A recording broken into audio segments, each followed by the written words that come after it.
सियासी नियुक्तियों का नया दौर शुरू हो चुका है और ऐसे में भाजपा के वरिष्ठ नेता अरुण चतुर्वेदी को बड़ा जिम्मा सौंपा गया है। क्या कुछ वो कह रहे हैं, सुनते हैं।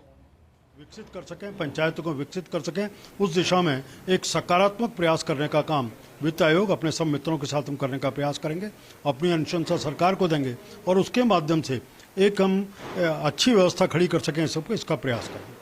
जी, एक टेक्निकल मेरा सवाल रहेगा कि एसजीडीपी इस पे कैपिटा इनकम और फिस्कल डिफिसिट प्रदेश की अर्थव्यवस्था के सामने अभी एक बड़ी चुनौती है, तो इसको किस तरह से देखते हैं? और जैसा आपने कहा कि अपनी अनुशंसाएं जारी करेंगे, उन अनुशंसाओं में क्या वो तथ्य रहेंगे, क्या वो बिंदु रहेंगे जो अब तक नहीं हो पाई थी, सरकार नहीं कर पाई थी और आपके माध्यम से आगे वो चीज़ बढ़ेगी? जितना मैं अभी तक समझ पाया हूँ, क्योंकि अभी एक बार, लेकिन पूरे राजस्थान में आप 74वें संविधान संशोधन के बाद जो केंद्र सरकार के द्वारा पंचायतों को पैसा जाता है, उसके बाद सीलिंग के बाद नगर निकायों में पैसा जाने की बात होती है, उस सबको नीचे तक पहुंचाना एक व्यवस्था ये।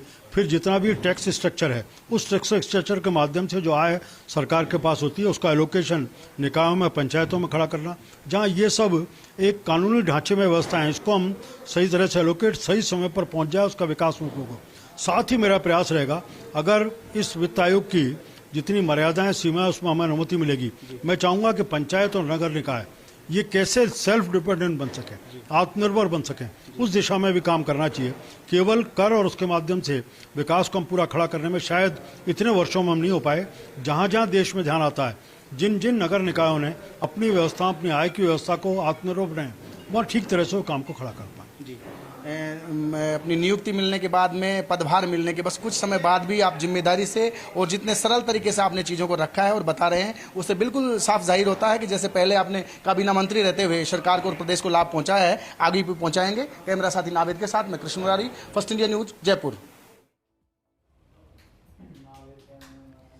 तो पूर्व बीजेपी प्रदेशाध्यक्ष अरुण चतुर्वेदी को राज्य वित्त आयोग का अध्यक्ष बनाया गया है। बड़ी जिम्मेदारी उन्हें यहां पर दी गई है और किस तरह से कार्य करेंगे उसके बारे में भी उन्होंने विचार साझा किया।